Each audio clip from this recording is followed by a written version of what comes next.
to talk to you today about ordering your time. So, have you ever felt like time was more of a curse than a gift? Just so stressed out, like this ticking clock is a gun to the head going tick, tick, tick. You didn't get this done. You didn't get this done. You're not going to get to this. This is never going to happen. It can happen on a day-to-day basis. It can happen in the big picture of your life. You just feel like you don't have any time. And every second that passes is like something's being stolen from you that you can't get back. That's not a great way to be. That's not a great way to look at it. Instead, time should be a gift. Jesus talked about not making plans, not saying we'll do this, we'll do that, and he was not putting down scheduling or planning. He was just saying you have to hold loosely to it. You have to be able to bend and flex with the changes that come in life. Much like one of these trees or even a skyscraper, if they don't bend when the wind blows, they'll snap and collapse. And the same thing will happen to you. Jordan Peterson talks about when you're writing a schedule for yourself, that it should be designing the life you want to live, not enslaving yourself to this list of commands. It lends itself to our perceptions of religion versus a relationship with God, where some people turn it into a bunch of check boxes so that they can know and measure whether they should feel good about themselves or not, and oftentimes whether they should feel good or not compared to other people by judging others because they've ticked off more boxes than them.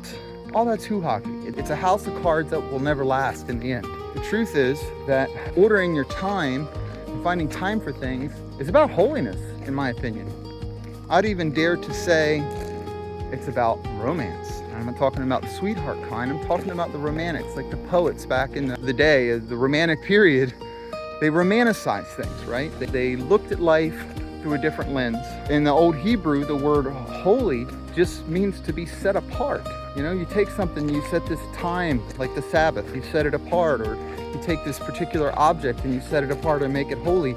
You have knickknacks maybe from your relationships or from your kids or even work stuff or baseball trophies, whatever. A lot of these things in their material value aren't particularly special, but they're set apart because they've been romanticized. We choose to view those memories and through the best possible lens that we can. See, because we're all trying to be creators. We're all trying to be like screenwriters, And a good story, a good movie, some of the best scenes are not the epic grand finale. They're all the little moments that led up to it. All these day-to-day mundane things that have been romanticized, been made holy and set apart. And we need that because we have several vital organs to our being. Just like our body, we need our heart, we need our mind, we need our lungs, we need our liver. None of it's optional. Just like you need space and time in your life for your family. You need space and time in life for your business, for your career. You need space and time in your life for your body and your health. You need time and space for all these things, and you have to coordinate yourself in order to make that happen. Now, I will admit, this is not my best area, at least in my personal life. I can tend to be a bit sporadic and spread thin.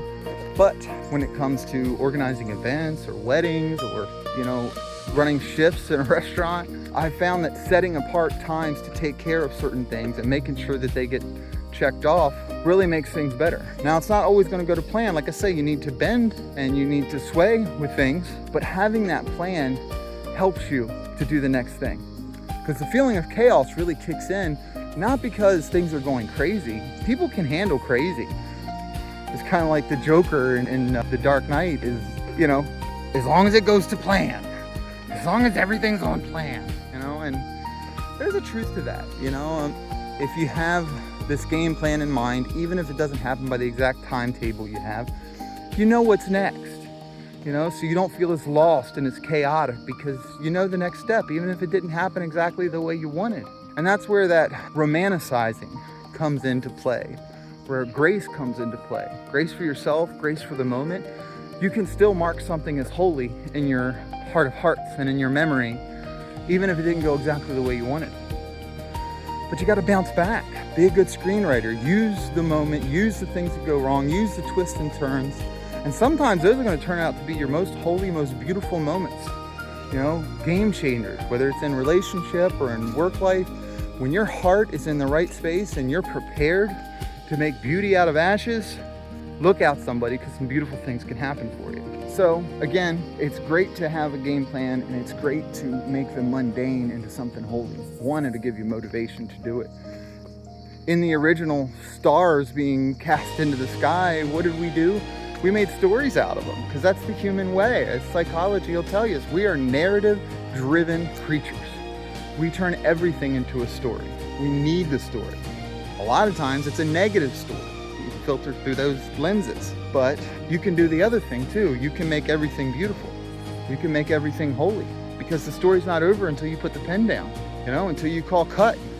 You and God are co-authors, co-directors of this film called your life, of this beautiful garden that you're trying to make. And those constellations that we just made up stories. We made these holy stories out of it. So they became the path by which sailors were guided at night. These stories, these romanticized moments, these things that were set apart and made holy to mark down time, to mark down history, became a guide into the future. It guided their steps. It showed them the way home. And it can do the same thing for you. It's just a matter of how you interpret your life and how you order your time in accordance with your own vision. All these steps I'm talking about, they all are woven together. And that's what I see in the creation narrative. So romanticize your life. Make some beautiful moments. Make some time to care for all your vital organs. Sit down, write them out. What are the major things you need to function? And then make time for those things. And if it doesn't go to plan and you don't get it right, so what? Keep marking out your constellations. Keep adding chapters to your story, and they will guide you through the night. They will sail you home. And that's what I see when God filled the sky with stars and moon and constellations, is a way for us to mark and track our time, not to be a slave, but so that we could have the experience of designing a beautiful life, cultivating a beautiful garden. It's kind of like the little framing rails that sometimes you use for ivy or different plants. The plants do the growing. There's an organic part that's just not in your control, and you wouldn't want it to be, because how empty is that? But you can put that structure there so that there is a guide. You have a general idea of how that thing's going to go, and you can get it to grow in the direction you want it to go. It's the same thing in your life. You can get your life to grow in the direction you want it to grow, even if you're not in complete control, even if you bend and sway with the wind, but come back to center. That's where knowing your vision, knowing your purpose, knowing the kind of garden you want to create is so important. So I wish you the very best. God bless you. Go out there and rewrite your stars. Have a good one.